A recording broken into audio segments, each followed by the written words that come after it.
¿Tienes tú las municiones y los argumentos para rebatirlo? Si te para un mormón y te dice, pues que somos dioses, ¿puedes tú mostrarle algún versículo en la Biblia demostrando la divinidad de Cristo y de que no somos dioses? Y es importantísimo que todos los cristianos, en el mundo que nos encontramos, del ateísmo, del escepticismo y del agnosticismo, materialismo, humanismo, evolucionismo y todos los ismos e ideologías que hay, que entendamos claramente qué es la Biblia.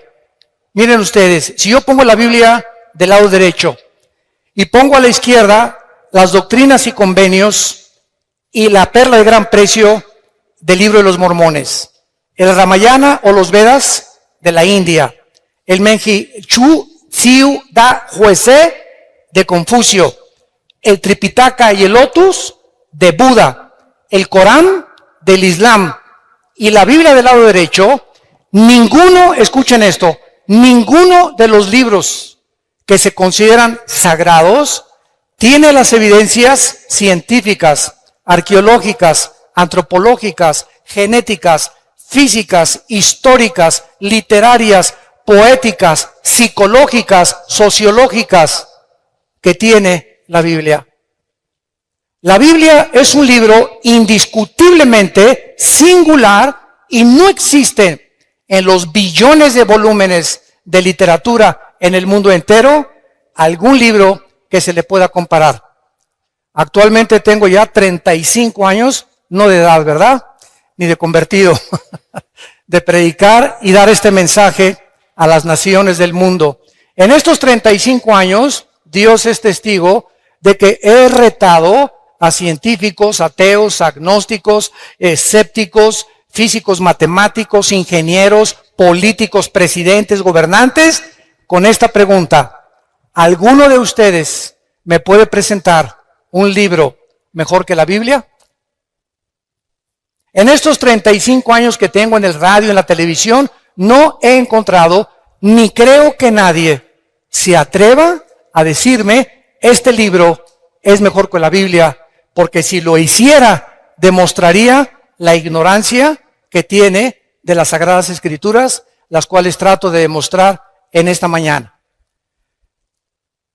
Si nosotros ponemos realmente del lado derecho a Jesucristo y ponemos aquí junto a Mahatma Gandhi, a Confucio, a Buda, al Ramayana, al Maharaji Chachi Kukulachi y a todos los filósofos orientales que se dicen dioses, no hay ningún líder religioso en toda la historia del ser humano que se compare con Jesucristo.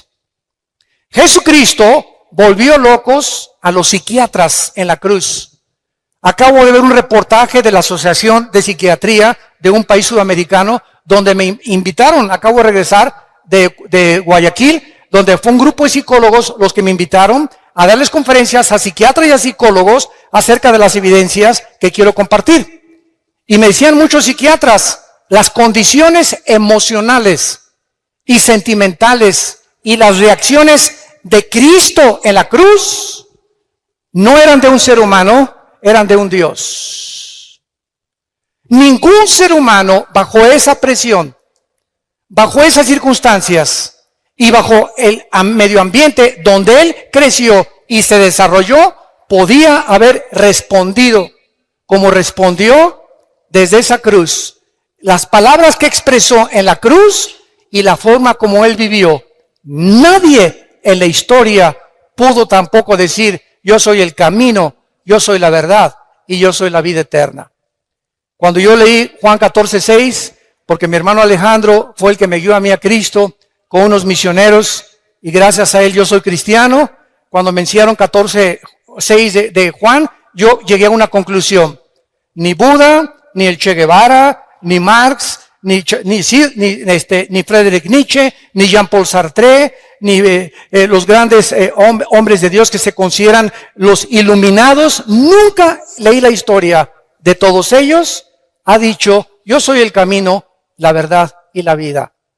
Ahora, todo pudo haber quedado con esas palabras, y cualquiera podría decir, bueno, yo también puedo decir de repente que soy Dios, Fue lo que dijo el Dalai Lama en 1992 al Papa Juan Pablo II.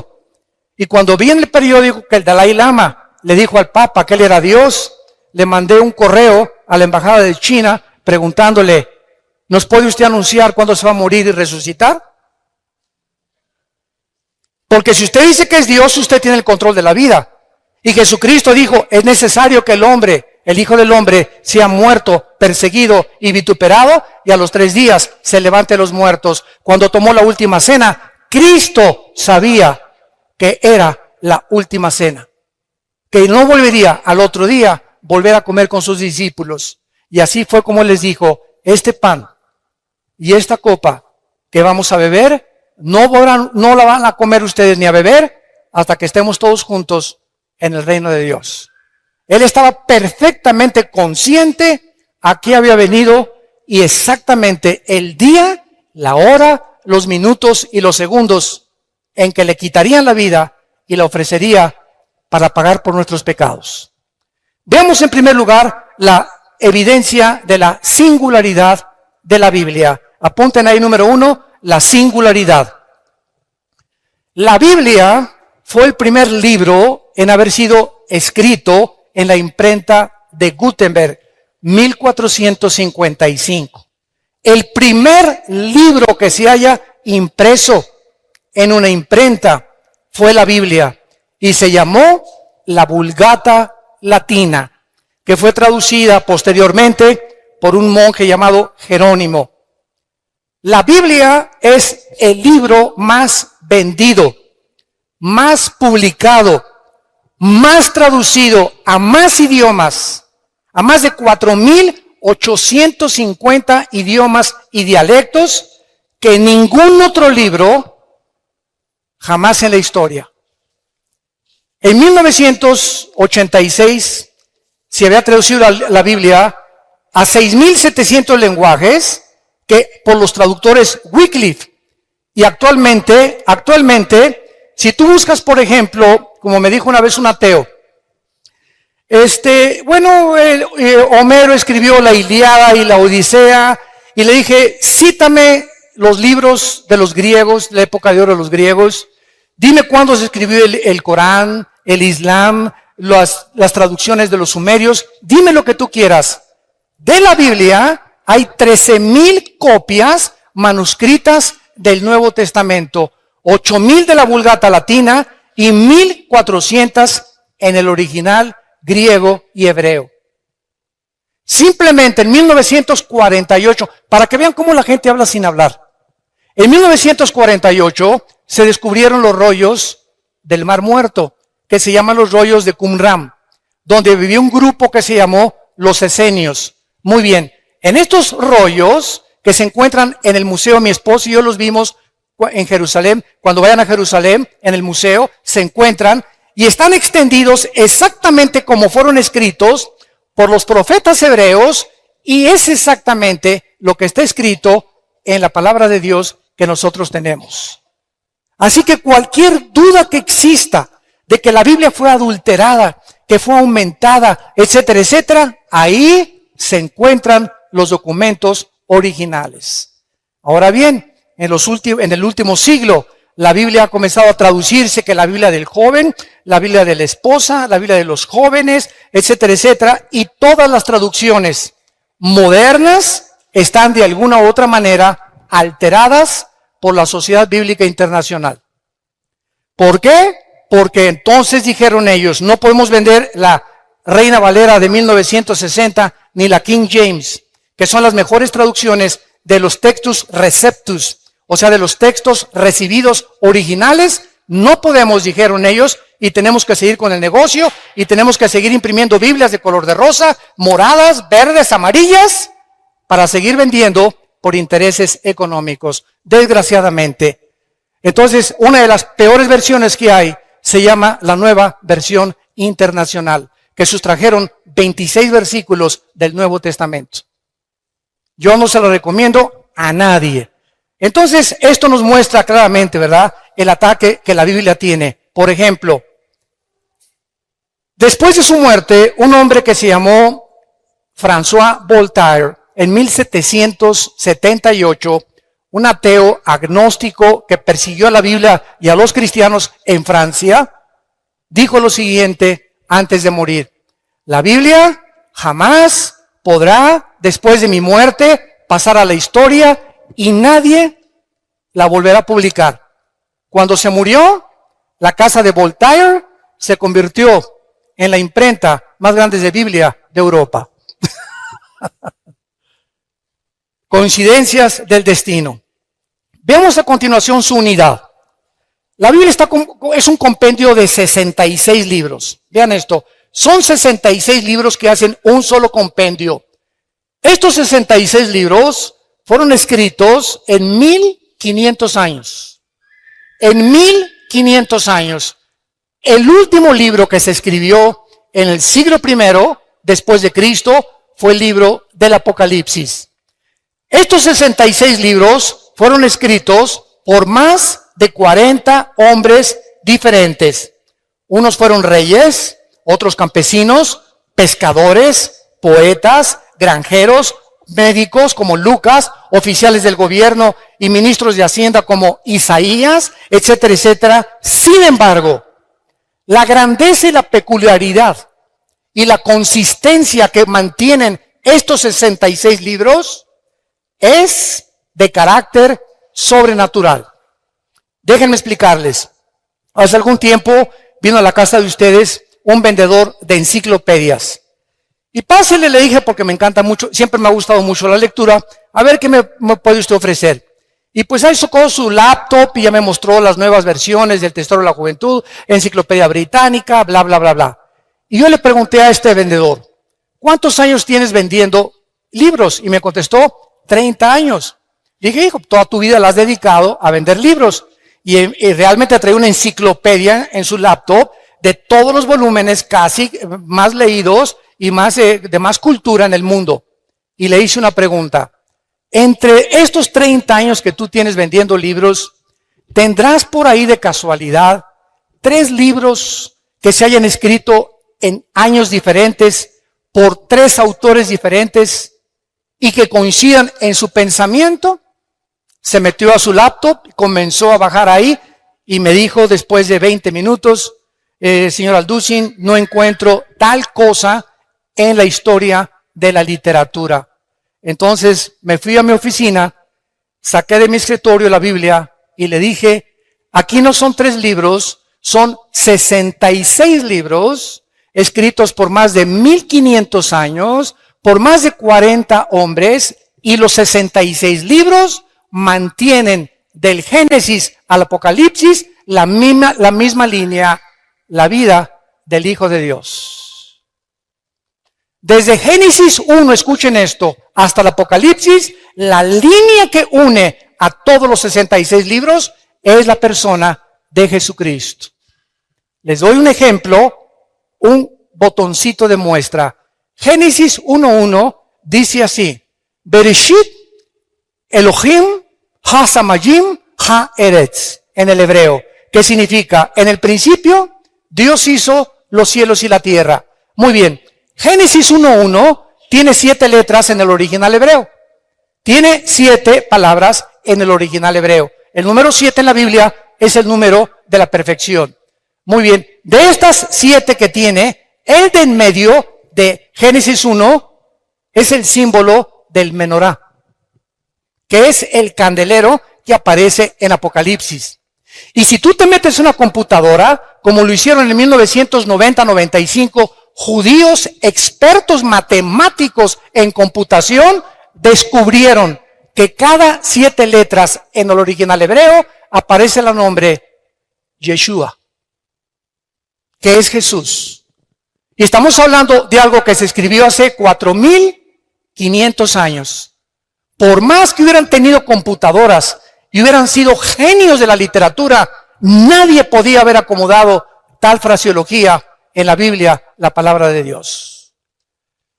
Ahora veamos a continuación algunas evidencias científicas, señores científicos que nos visitan y los que nos escuchan a través ahorita por el internet y las redes sociales. En el Génesis capítulo 1, entendemos nosotros que la Biblia es el único libro que nos ofrece cómo fue hecho el universo.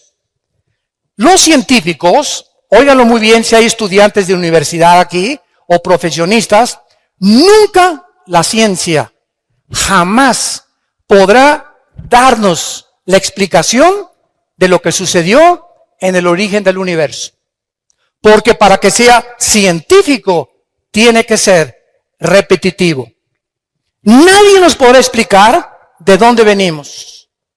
Y como la ciencia no puede retroceder a millones o miles de años en el pasado, los científicos también especulan, también teorizan, también tienen hipótesis, también son filósofos. Por eso se llama la teoría de la evolución. Y pues cuando tú hablas con un ateo o vas a la universidad y no han leído la Biblia tus maestros, ¿qué les queda para poder explicar de dónde venimos? Y te dicen que tu abuelita fue chita. Que somos el proceso de una selección natural, que los dinosaurios se convierten en conejos, los conejos en changos, los changos en dinosaurios, los leones en pumas, los pumas en perros, los perros en gallinas. Y esto, escuchen esto ni científica ni biológicamente es posible. La biología y las leyes de la física demuestran que es imposible la evolución. ¿Pero por qué?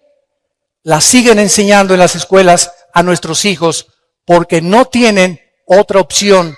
Y si la tuvieran, tendría que ser la Biblia y tendrían que convertirse a Jesucristo. Y su soberbia intelectual no les permite aceptar las evidencias, aunque ellos ni siquiera se han preocupado en buscarlas delante de Dios. La Biblia dice que el primer día Dios hizo la luz, el segundo día el firmamento, el tercer día la tierra y el mar, el cuarto día el sol, la luna y las estrellas, el quinto día los peces y las aves, y en último lugar, la obra de arte de Dios fuimos nosotros. Porque ni los perros, ni los cocodrilos, ni los changos, ni los conejos, ni las jirafas fueron hechas a imagen y semejanza de Dios. En esto precisamente radica la dignidad del ser humano. Que no somos animales, que hay un propósito, que sabemos de dónde venimos, que tiene un propósito en nuestra vida y sabemos a dónde dirigirnos y que después de la muerte seguiremos existiendo por toda la eternidad. Ahora, muchas personas me han preguntado, ¿cómo es posible que el primer día Dios haya hecho la luz cuando hasta el cuarto día apareció el sol, la luna y las estrellas? No. La Biblia se contradice y es imposible que esto haya sido Yahvé. La Biblia no es la palabra de Dios. Espérame tantito. ¿Tú sabes qué es la luz? La luz es un fluido de electrones o un tipo de electromagnetismo. Y la luz hasta el siglo XXI no se ha podido definir claramente con el aspecto científico. Entonces, ¿qué quería decir Dios? Y Dios dijo que sea la luz y fue la luz. La luz es el espectro electromagnético que rodea la Tierra y que hace posible la comunicación entre los seres humanos y los animales. Si nos vamos en un cohete y nos salimos de la Tierra a la Luna, nos tenemos que llevar escafandras, porque allá arriba le puedo decir, ¿verdad? Pancho, ¿me oyes? ¿Por qué? Porque la luz no se transmite en sonidos fuera de la estratosfera. Entonces necesitamos aparatos especiales saliendo de la atmósfera terrestre para poder comunicarnos. ¿Por qué? Porque fuera de la atmósfera no existe el espectro electromagnético. Ahorita se puede grabar mi voz, puedes escuchar música en el radio, se puede transmitir ahorita en CNN o en Fox News lo que está pasando en el Medio Oriente por la televisión, y ahí viene corriendo la imagen desde el Medio Oriente lo que está pasando a mi televisión en cuestión de segundos, gracias al espectro electromagnético. Y la Biblia tenía razón. Ahora muy bien, ¿por qué respiramos? Para que respiremos tiene que haber una fotosíntesis de las plantas. Y las plantas, para que existan, necesitan tener el agua. El orden en que Dios pone la creación del universo es exactamente el orden que la ciencia comprueba que era necesario para que la vida apareciera. ¿Quién le reveló a Moisés hace 4,500 años el orden en que el universo fue hecho por Dios? Veamos en segundo lugar las pruebas de la genética, que son las que más me gustan, porque siempre estoy fascinado con la genética. Es impresionante lo que encontramos en lo que vamos a ver a continuación. Escuchen esto. Hasta 1860, apúntalo. Hasta 1860 un hombre llamado Gregorio Mendel descubrió las leyes de la herencia. Era un monje que comenzó a hacer experimentos con chícharos y comenzó a mezclarlos y vio que un chícharo verde transmitía características verdes al otro chícharo y que ese chícharo le transmitía también exactamente el tamaño de ese chícharo anterior y otras evidencias más. Entonces dijo, algo se transmite de una manzana, una semilla de manzana, tiene cosas que cuando se siembran produce manzanas. La semilla de la uva produce uvas, la de la papaya produce papayas. Él descubrió que algo dentro de las semillas propagaba la consistencia, el tamaño, el color y hasta las vitaminas de la información que tenían las semillas. Pero él no tenía microscopio todavía. Y hasta 1954, el doctor James Watson gana el premio Nobel cuando descubre el ácido desoxirribonucleico, el ADN. Y este hombre gana el premio Nobel y descubre que en las billones de células que el cuerpo humano contiene, estamos compuestos de billones de células, en cada una de las células contenemos un software. Para hablarles en idioma del siglo XXI, cibernético. Cada célula de nuestro cuerpo contiene información genética codificada. Cuando hay información inteligente, la materia no la puede producir. La materia no puede producir el pensamiento, ni la materia puede producir la conciencia. Por eso es una de mis armas favoritas a los ateos, que son mi plato favorito. Y siempre les digo a los ateos, bueno, ustedes, a ver, explíquenme el universo, ¿no? Una explosión, el Big Bang. ¿Así? ¿Y quién produjo la explosión? ¿Qué se encontraba antes de la explosión? Para que haya una explosión tiene que haber una causa, porque toda causa tiene un efecto, y todo efecto tiene una causa.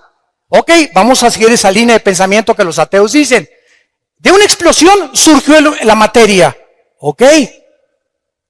¿Y la materia produce el pensamiento? ¿La materia produce la conciencia? ¿Es la materia inteligente?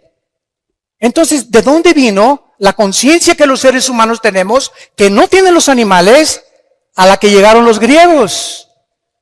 Aristóteles, Sócrates, Demóstenes eran más inteligentes que los ateos del siglo XX, porque los griegos del siglo de 150 antes de Cristo, escuchen lo que dijeron: pienso, luego existo, luego vivo. Vivo, tiene que haber una causa, esta causa no puede estar dentro de mí, esta causa tiene que estar fuera de mí. Yo no sé cómo se llama la fuerza, el poder, un dios o muchos dioses, pero fuera de nosotros no tenemos la causa de nuestra existencia. Forzosamente tiene que haber un Dios. Es increíble que la filosofía del siglo XX no haya superado la filosofía del siglo de oro de los griegos. Los griegos, siguiendo una línea de lógica elemental, concluyeron que tiene que haber un Dios. Tiene que haber un principio y tiene que haber un final, por la misma lógica del razonamiento que Dios nos ha dado. Ahora bien, cuando nosotros vemos en Génesis 1, versículo 11 y 12, las leyes de la genética, que antes de 1860, estamos hablando casi 5,000 años antes de que se descubrieran las leyes de la herencia, y casi 6,000 años antes que se descubriera las leyes del código genético hereditario o el ADN en 1954 por el doctor Watson y el doctor Crick, que fue una pareja de científicos. Dice así la Biblia: después dijo Dios, Génesis 1, versículo 11, produzca la tierra hierba verde, hierba que dé semilla, árbol de fruto que dé fruto, según su género, que su semilla esté en él, sobre la tierra, y fue así. Produjo pues la tierra hierba verde, hierba que da semilla, según su naturaleza, árbol que da fruto, cuya semilla está en él, según su género, y Dios que era bueno. Versículo 21, y creó Dios los grandes monstruos marinos, y todo ser viviente que se mueve, que las aguas produjeron, según su género, y toda ave alada, según su especie, y vio Dios que era bueno. Cuando nosotros leemos esto en el siglo XXI, otra vez, y la Biblia se adelantó al periódico y a los descubrimientos científicos de mañana en la mañana. La Biblia es más moderna que el periódico de mañana en la mañana. La Biblia ya establecía las leyes de la genética, que una semilla de uva tiene un código genético que determina que cuando se siembre crezca no como plátano, ni como naranja, ni como papaya, sino que crezca con las características de la información que ahí le pusieron el que creó esa semilla. Y además esa semilla trae características antioxidantes para que los seres humanos cuando coman uvas sepan que están tomando antioxidantes. A las semillas de las naranjas tiene un código informativo, un software que Dios les puso para que cuando se siembre den exactamente, según la naranja, las características de la naranja, las vitaminas de la naranja, el color y el tamaño de la naranja, y no plátanos ni papayas. Y cuando Dios hizo al ser humano con espermas del género masculino y a la mujer con cromosomas del género femenino. Y encontramos algo maravilloso, que Dios, les he preguntado esto a mucha gente, ¿quién piensan ustedes que fue primero, el hombre o la mujer? Y todos contestan y voltean a ver a su mamá. Todos aquí, no hay nadie que no haya tenido mamá. No, entonces me contestan, es lógico que Dios haya hecho primero a la mujer. Sin embargo, la Biblia no nos lo explica de esta manera. Y cuando se descubren las leyes de la genética, nos sorprendemos las evidencias científicas, no teorías, con que está avalada y respaldada el registro de la palabra de Dios. ¿Se acuerdan cuando Dios creó a Eva? ¿De dónde la sacó? Muy bien. Primero Dios hace al hombre. Agarra el polvo de la tierra, así de lodo nos hizo a nosotros, varones. Así de lodo a los hombres, ¿verdad? Así toscos, bruscos. Y ya después de que hace a Adán como una estatua, Dios hace esto. Y Adán recibe algo que no recibió Chita. Ni los gorilas, ni los rinocerontes, ni los pájaros, ni los perros, ni los gatos. El hombre recibe el aliento directo, infundido de Dios, porque dice Eclesiastés 3:11 que Dios pone desde ese momento la eternidad en el corazón humano. Dios sopla dentro de él algo que era de él, de Dios. Y por eso somos a imagen y semejanza de Dios. Y después de que Dios crea a Adán, pues lo lleva al huerto y lo pone a labrar el huerto y a poder sembrar en el huerto. Trae a todos los animales para que les pongan nombre. Y ya que Adán vio que Chita no podía ser su novia, ni la jirafa, ¿verdad? Ni ninguna leona, ni ninguna tigresa por ahí. Entonces Dios pone a dormir en capítulo 2 del Génesis Adán, y escuchen lo que pasa. Esto es impresionante. Adán duerme y Dios dice en la Biblia que saca una de sus costillas, porque la palabra del hebreo es Selah, que significa costilla. Y de esa costilla, de ese material genético, saca al hombre. Muy bien. El hombre, para que entendamos esto, tiene 2 cromosomas, X y Y. Los que son médicos aquí nos lo pueden confirmar. El hombre tiene X, Y. La mujer tiene 2 cromosomas sexuales XX. La mujer no tiene el cromosoma que determina el género masculino. Cuando mi papá tuvo relaciones con mi mamá, el esperma que ovuló o fertilizó el huevo de mi mamá fue un Y y yo nací varón. Porque si hubiera sido el X, hubiera nacido mujer. Entonces, el cromosoma Y determina el género de los hombres. Y los hombres poseen ese cromosoma que las mujeres no tienen. Las mujeres tienen XX. Muy bien. Si Dios hubiera sacado a la raza humana del material genético de la mujer, la raza humana no se hubiera podido reproducir. Porque precisamente es en los huesos, en la médula de los huesos, donde se produce la sangre. Y es precisamente en la sangre donde viene la diferencia entre los cromosomas del hombre y la mujer. Si vas a un consultorio médico, a los laboratorios del Chopo, por ejemplo, y te hacen un examen de sangre, te dicen si eres hombre o mujer. En la pura sangre nada más. Ahora, pasaron miles de años y se le aparece el ángel a María. Y le dice a María, vas a ser mamá. Y María se espanta. ¿Cómo que si ni a Cancún nos hemos ido? ¿Verdad? ¿Cómo que voy a ser mamá? Espérame tantito, no te me adelantes, y estamos comprometidos, no nos hemos casado. Y además, la ley judía dice que si yo me embarazo antes de casarme, hasta pedradas me pueden matar. Y el ángel Gabriel, en Lucas 1 y en el Evangelio de Mateo, le dice a María, María, no te preocupes, Dios va a engendrar en tu vientre a un hombre llamado, y le vas a poner por nombre Jesús.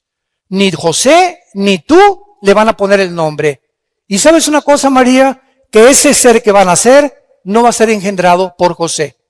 José no se va a meter contigo. Muy bien, hace 2000 años que fue escrito esto en el Nuevo Testamento, nadie entendía por qué Cristo tenía que nacer virginalmente. ¿Por qué José no podía tener relaciones con la Virgen María? Simplemente porque el cromosoma Y de José venía infectado desde Adán. Porque por un hombre entró el pecado y el pecado se transmitió a través de toda la raza humana hasta nosotros. Todos los seres humanos, todos sin excepción, desde Adán, hemos nacido infectados por el pecado. Carlos Marx le decía la lucha de clases. Sigmund Freud, el problema del Medio Oriente y la sexualidad infantil. William Shakespeare, el defecto trágico. Y muchos hombres han tratado de por qué el hombre es contradictorio en su comportamiento. ¿Por qué esa conducta autodestructiva con la cual nacemos? ¿Por qué a los niños no les enseñas a portarse mal? Desde que están chiquitos, un niño al año y medio es el más grande dictador de su casa. Un niño al año y medio, a los 2 años, ¿verdad? A los 3 años, no quiero mi juguete, quiero el de Pepito. No seas eso, niño, no me hagas berrinchito. Y vemos que hay algo dentro del ser humano que va en contra de toda autoridad, de todo lo que se les dice. Y se les enseña a portarse bien, porque el mal nacimos con él. El mal, como la Biblia lo explica claramente, de nosotros viene por herencia desde Adán hasta nuestros días. Entonces, vemos que las evidencias genéticas, físicas de la creación de la Biblia son maravillosas y que podemos nosotros, a través de esto, darle una respuesta al ser humano para que el ser humano pueda entender por qué la Biblia es el libro de los libros. Hace 2300 años, antes de que Galileo Galilei, tu padrino, descubriera que la tierra era redonda, apúntalo. En el libro de Isaías 40, capítulo 40, versículo 22. 2300 años antes que Galileo, la Biblia ya decía que la tierra era redonda. Hay una ley en la física, todos ustedes que son de carácter universitario de la preparatoria, que se llama la ley de la entropía. Y todos ustedes, si ya pasaron la secundaria a la preparatoria o están en la universidad, forzosamente tienen que conocer que hay una ley que rige a todas las demás leyes, que se llama la ley de la primera y la segunda ley de la termodinámica. ¿Qué establecen estas leyes físicas? Precisamente que todos los procesos físicos, todos los sistemas ordenados, tienen con el tiempo a desordenarse. Nunca, nunca, nunca del desorden surge el orden. Esto es antifísica, sino que del orden surge el desorden. La evolución enseña que de lo menos vamos a más.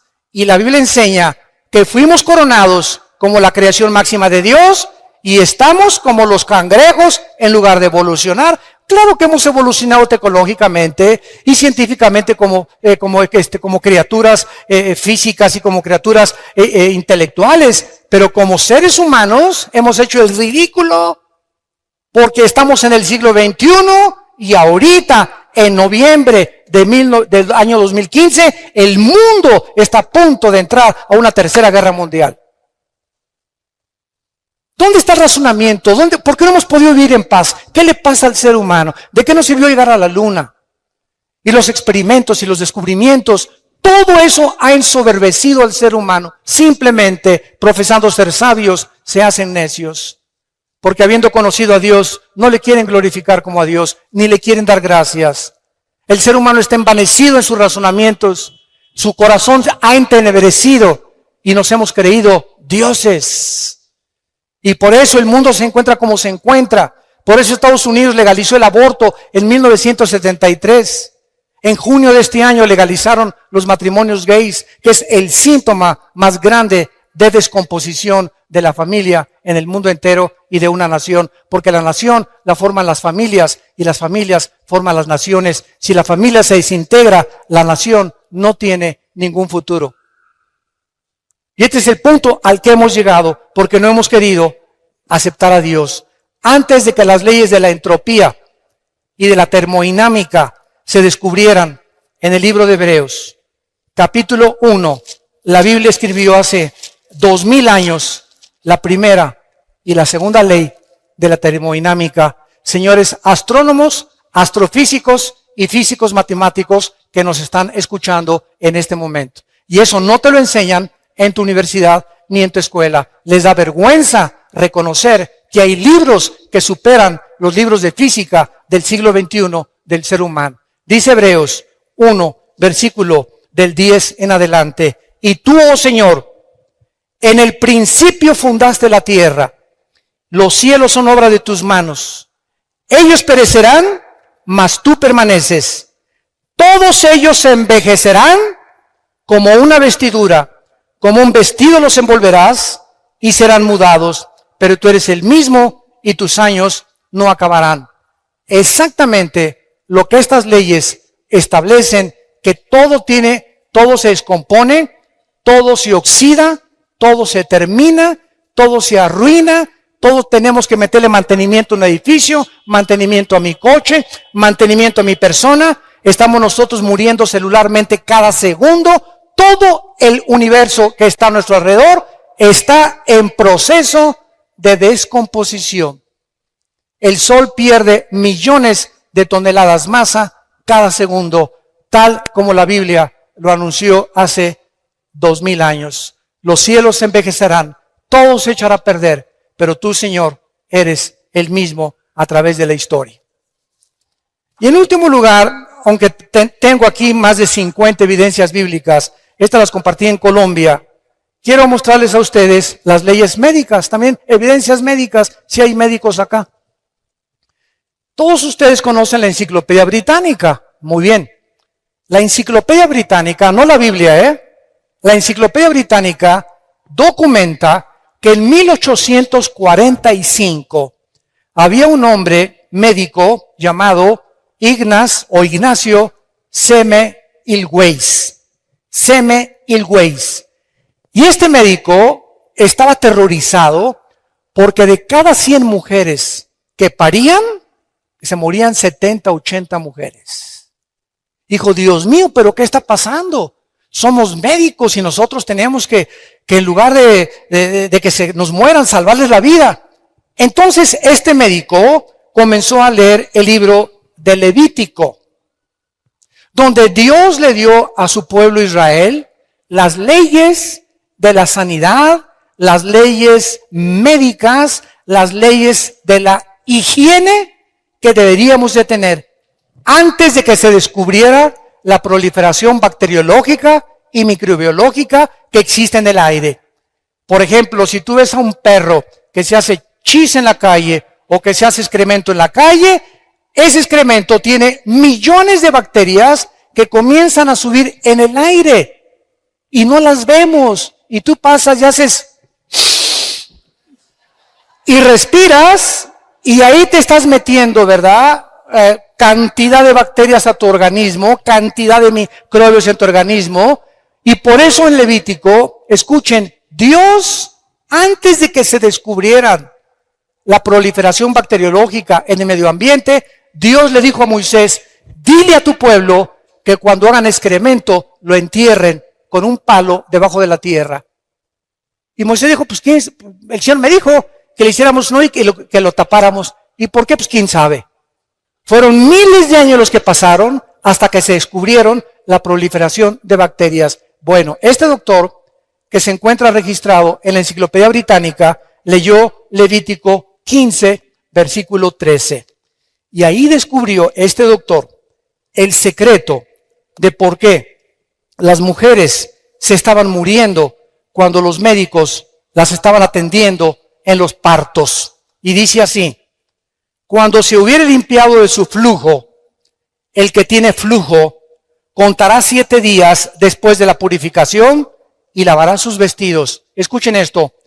Y lavará su cuerpo en aguas corrientes, no en aguas estancadas, sino que les dijo Moisés, cuando se laven las manos para limpiarse de cualquier impureza, de semen, de flujo, de lo que sea, lávense las manos, pero tengan cuidado de nunca lavárselas en charcos, ni las pongan en cubetas y se laven ahí. Tiene que ser agua corriente. Y entonces el doctor Semmelweis, registrado en la Enciclopedia Británica, les recomendó a los doctores que se lavaran las manos antes de atender a las mujeres que iban a parir. Y el índice de mortalidad se redujo el 80%. Estaban ellos con sus manos de los tacos del pastor después, se metían a tratar de sacar a los bebés, infectaban a las mujeres y las mujeres se morían por infecciones de la cantidad y millones de bacterias y microbios que tienen las manos. La Biblia tenía razón y ya nos daba, antes de que se descubrieran las leyes de higiene, para que nosotros entendiéramos que ahorita que tú te vas y vas a comprar un taco, asegúrate de lavarte las manos.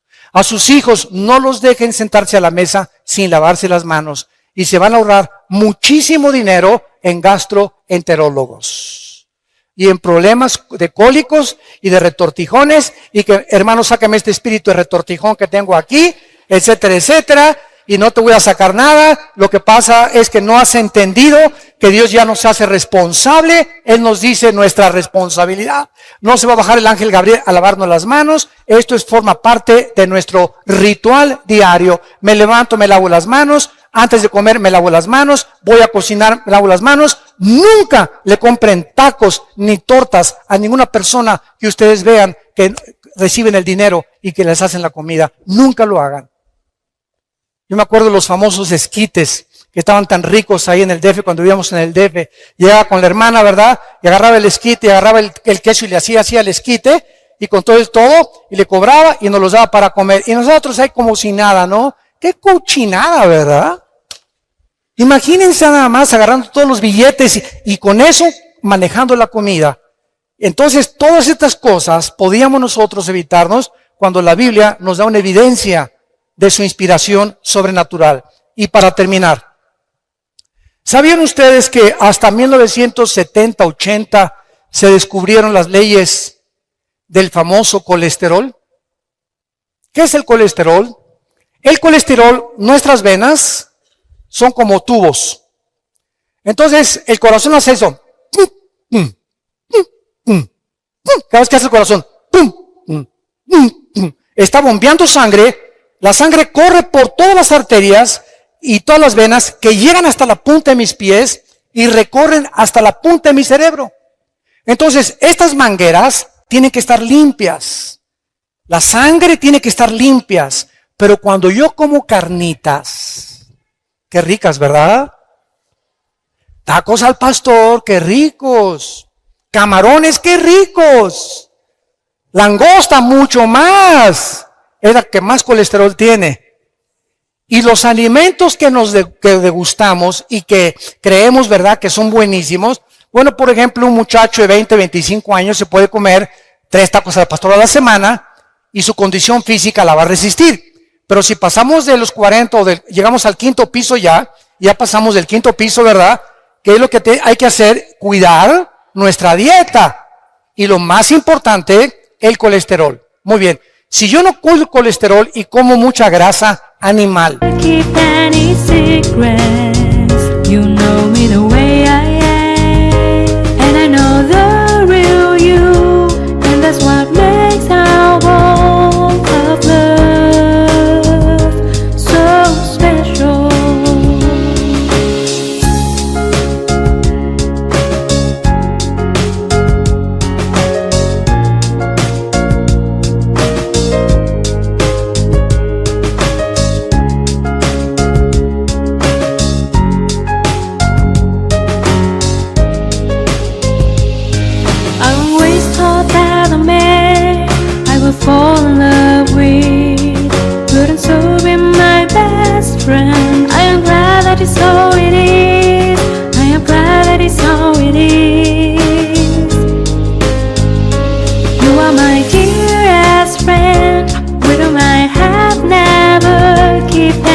O mucha carne, por ejemplo, o muchos camarones, o muchas cosas que Dios prohíbe en Levítico capítulo 11, mis venas, la tubería, se comienzan a bloquear. Entonces se aprietan las venas y el corazón hace... Comienza a bombear con más esfuerzo el corazón porque el colesterol está bloqueándome las venas y por eso sobrevienen los ataques cardíacos. De repente tienes 40, 45, 50 años. ¿Y qué me pasa? Al hospital y vas para el suelo. Y te hacen un examen de sangre. Estás con el colesterol de más de 200 puntos, los triglicéridos más de 300 y la glucosa más de 100 puntos. Que son los límites que debemos de tener. ¿Por qué? Porque estamos violando las leyes de la higiene que Dios estableció en su palabra. Todo nos es permitido, mas no todo nos conviene. Según la edad que tengamos, tenemos que tener más cuidado. La Biblia nos recomienda beber por lo menos 2 litros de agua diarios. No de Jamaica, no de horchata, no de durazno, agua. ¿Sabes qué es agua? Agua. Sin nada. Ahora claro que puedes echarte tu horchata, lo que tú quieras, ¿no? Pero mínimo 2 litros de agua, agua natural. Porque somos más del 80% de nuestro cuerpo está compuesto de agua, más el cerebro. Y el alimento privilegiado para el cerebro y para tener alerta el cerebro es el plátano. Un plátano diario te da el potasio y las características que necesitan tus neuronas del cerebro para que pienses bien y no sigas pensando en el Calimán ni en ricas y famosas. Santos de Dios, tenemos el libro, la palabra profética más segura a la cual haríamos bien en estar atentos.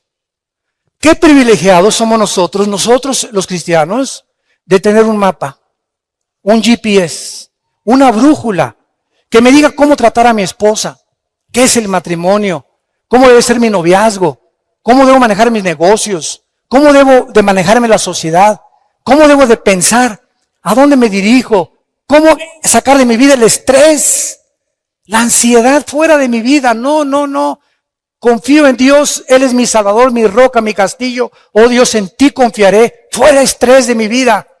Ahora sí he descubierto que el estrés es la enfermedad que produce el 60% de las dolencias físicas y mentales del ser humano. El estrés. La clínica Rochester en Mayo, la clínica Mayo en Rochester y el hospital Hopkins en Estados Unidos coordinaron y coincidieron por primera vez el año pasado que el estrés es la enfermedad más grave del ser humano del siglo XXI. España es el país que más pastillas tranquilizantes consume. Es el país donde hay más abortos y donde hay más divorcios en todo el mundo, en España. Y en México no nos quedamos ya para atrás. Cantidad de ustedes están recurriendo a Valium, a Prozac, a tranquilizantes nerviosos para poder funcionar químicamente. Y te estás drogando sin que tú te des cuenta. ¿Por qué? Porque no crees que Dios dijo, mi paz les dejo, mi paz les doy. Hace 2000 años el Hijo de Dios nos trae la medicina antes de que la enfermedad surgiera, el estrés. ¿Qué es el problema de la gente estresada? Que no tiene paz. Y si tú no tienes paz, no puedes pensar. Si no tienes paz, no puedes orar. Si no tienes paz, no puedes venir a la Biblia. Porque como Pepita en Comal llegas, ¿verdad? Y el Espíritu Santo te dice, aplácate, sereno moreno primero. Tranquilino pino cocolino.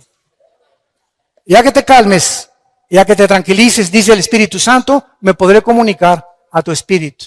Pero en el estado en que tú te encuentras, no vas a discernir la voluntad de Dios para tu vida. Por nada estén afanosos, sean conocidas sus problemas con toda oración y súplica en el Espíritu. Y la paz de Cristo, que sobrepasa todo entendimiento, guardará nuestros pensamientos y nuestros corazones en Cristo Jesús. Shalom, que tengan paz.